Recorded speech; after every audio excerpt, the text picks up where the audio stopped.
Would you shut up and just push the button already? No, God! No, God, please, no! No! No! No! It's the Wisey Translator on the Wise Guys Sports Show. I'm forever unclean. Yes, ladies and gentlemen, it is the Wisey Translator. It is the best segment of the night because it is the last segment of the night.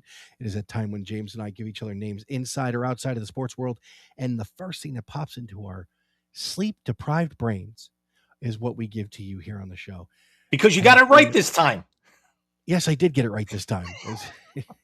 A little behind the curtain since we're still making Oz jokes about what Jim's dealing with the weather. Literally 8 seconds into me starting, and I went, "Oh, damn it, start over." So for the Wiseys next year, we'll have a compilation of all the times I fuck this up. Now that we're pre-recording, it's easier. It is easier.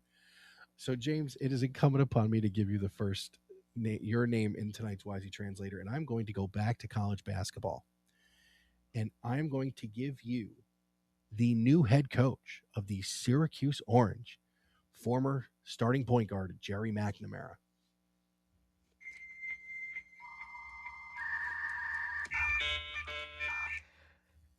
Good luck, because Syracuse is still going to be a middle-of-the-road team in the ACC next year. This is actually the nature of the beast. We see teams have good runs in their conference tournaments, and they have these smaller schools get a really good showing in the first or second round of the tournament and then jump to a new job. We saw it with High Point, taking a job now in the American with Creighton. We've seen now Gerry McNamara turn from Siena to a Power 4 school. These a lot of the times don't really work out nearly as well as we think. Todd Golden was one of the exceptions to the rule last year, taking Florida to a national championship. But it took him a couple of years to get there. I'm hopeful that, you know me, I am not a Syracuse fan. I hated Jim Boeheim. And it's not even so much because it's one of the few New York teams that you follow in college basketball on a routine basis. It's kind of the same way. At the very least, it's good that it's a second generation name going back, as opposed to somebody from an alma mater taking a job there, like, Rick Barnes taking the Tennessee job, leaving Texas, and, Gotcha. Thad Matta going back for a second hurrah at Xavier and then ending his career there. I'm actually, it would be kind of funny though if he was able to get Syracuse into the tournament, make a deep run.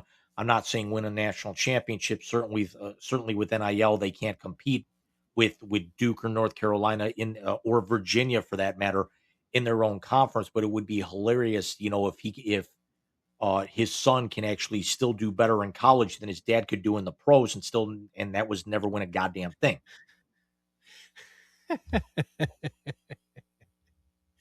Poor Mello taking shots from you and I on a Thursday night.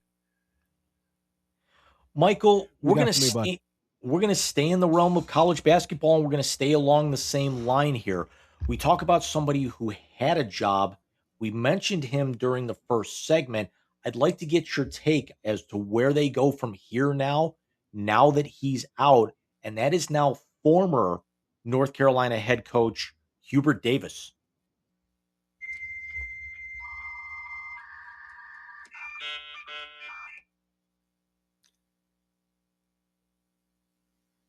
I don't know where North Carolina goes. And this is me being serious. I'm not trying to be funny. I'm not a North Carolina fan whatsoever. Hubert Davis was a great coach to hire because they had a couple.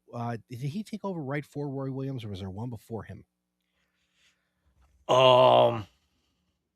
Please hold. Go ahead and continue with your thought.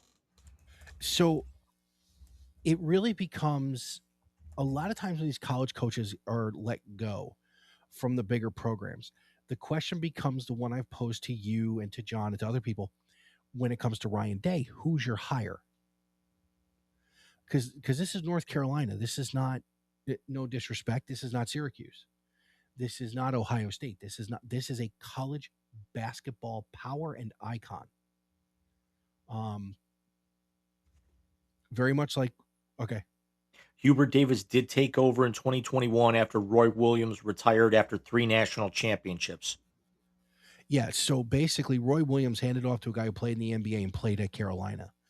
So who's your hire? That becomes the question. Who is your hire to where, because being a college coach, it's not just about coaching the team. You have to recruit. You have to run the program. Who is your hire where you don't take a step back? That's what now North Carolina needs to do. The names have already come out. Billy Donovan, we talked about earlier, they could end up throwing a bunch of money at him. Nate Oates has already told reporters that that his main focus, he has no reason to leave Alabama, especially with the job that he did with that program, rebuilding it to where Alabama was never really anything, really up until Colin Sexton was there. Alabama might have snuck in a couple of years, but they were not a basketball school. It's basically he did the job with Alabama, like what happened with Vanderbilt. Now that Vanderbilt really was an afterthought in everything but baseball. Now they're a very good basketball school, and they're a prime football school in the mix. Yeah, and here's the other thing too. Carolina's basketball program lost a little cachet with their hire for the football program. And I'm not saying because they're a good football team. They're not yet. But the guy only had 1 year. But you brought in the winningest coach in NFL history when it comes to championships to run the football program at a school that's not a football school. No matter what having first-round picks in the draft the last couple of years says about you. For Carolina to be Carolina, their basketball program has to be in it every year. And I don't mean just getting to the tournament. I mean in it. I'm interested to see who they bring in. I don't think they're going to get Billy Donovan. If we're being serious, I don't think Billy Donovan's leaving Chicago.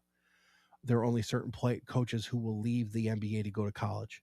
Same thing with the NFL. There's only certain coaches who will do it in certain situations.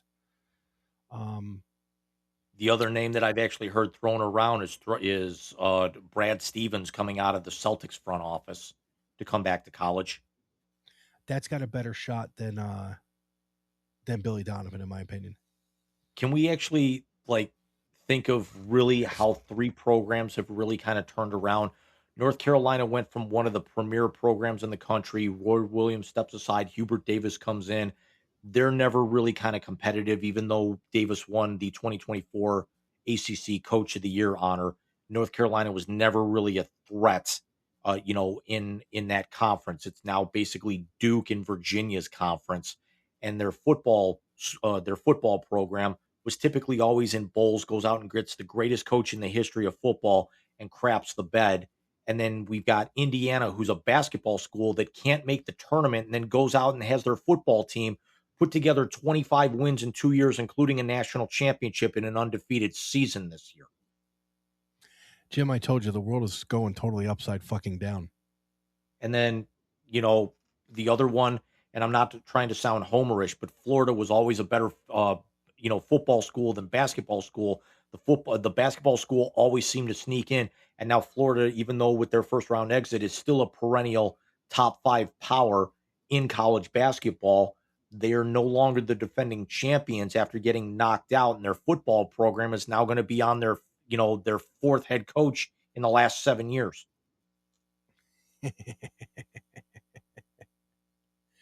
I mean, they're considered a football school, but they've won more national titles on the hardwood. That's what cracks me up. 3 against 2, yeah.